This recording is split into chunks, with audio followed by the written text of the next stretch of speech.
gözaltı daha var.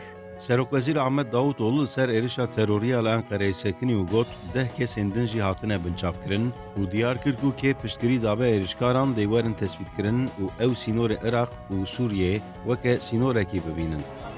Serokvezîr ji bo alîkariya çekan a ji bo PYD'yê re jî got em ê wek ku ji PKK'yê re hatiye kirin binirxînin.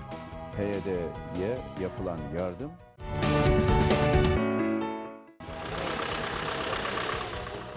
Ölenlerin yakınları. Xizm û malbatên kesên ku li Enqereyê di êrişa terorî de canê xwe ji dest dan dê neyên mexdûdkirin. Ji bo xizmên kesên mirine 820 lîre dê weke mehanî bêdayîn. Ji her malbatê jî kesek wê di dewletê de bêbicihkirin. Türkiye'deki terörün anası PKK'dır. Alîkarê Serokvezîr Yalçın Akdoğan diyar kir ku sedema esliya terorê ya Tirkiyeyê PKK ye.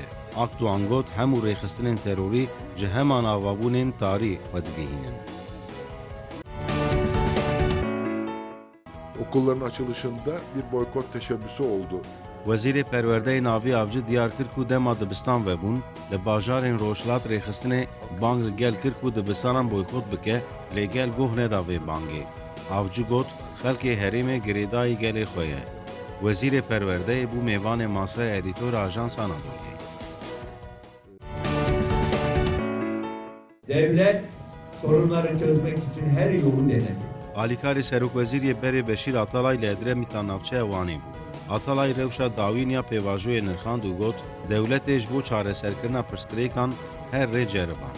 Lê belê ev pêvajo îstismar kirin.